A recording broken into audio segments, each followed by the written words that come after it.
Our next speaker is Joe Debrowsky.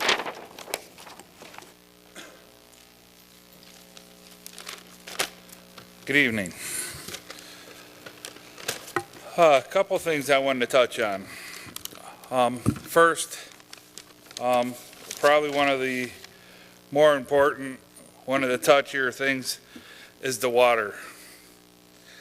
Unfortunately, I, like any of you guys, really hate to see the water rates go up, but unfortunately, I don't think 3.9% is going to get it.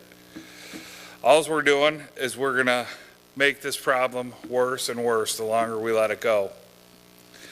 And unfortunately, it's a political deal. I understand that. But we're going to do this 3.9 this year, 3.9 next year, 3% the next year, and then we're going to have an election year, so we're going to go back to 0%. And it's going to start a vicious circle all over again. We got to stop the madness, people. Please stop the madness.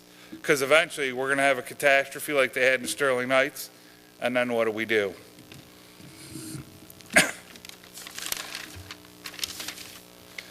But the next thing is the 9 Mile Road project. For some reason, we have a really, really bad time here letting out contracts. For some reason, when it comes to letting out concrete contracts in the city, we do a horrendous job. The guys who did the 9 Mile Road project, Tony Angelo, did a horrendous job. One of the worst concrete jobs I've seen, and I can't tell you how long. The guys who did the other section of 9 Mile from Hoover to Groesbeck took way too long. They also did the section between 9 Mile and 10 Mile on Ryan Road at the same time. Took way too long.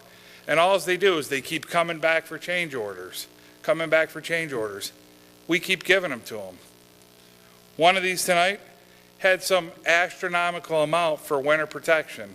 Well, I'll tell you what, I drive through all the time. Never once did I see a concrete blanket out there. They said the time delay was because Detroit Edison didn't come out and move the poles on time.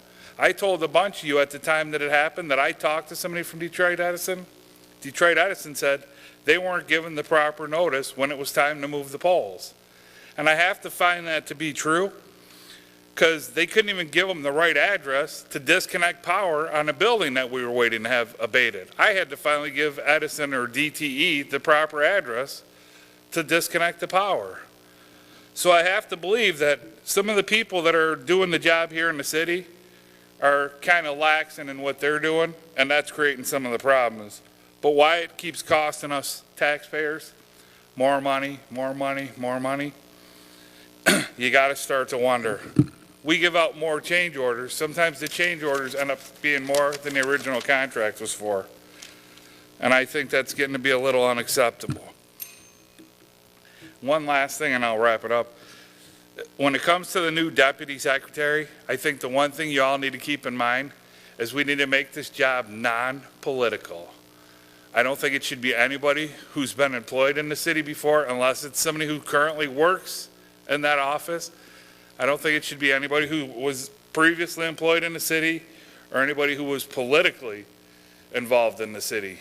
If you're going to hire somebody new, hire somebody new, somebody fresh, not somebody who's already had their hands dirty to Warren politics. Thank you and have a nice night.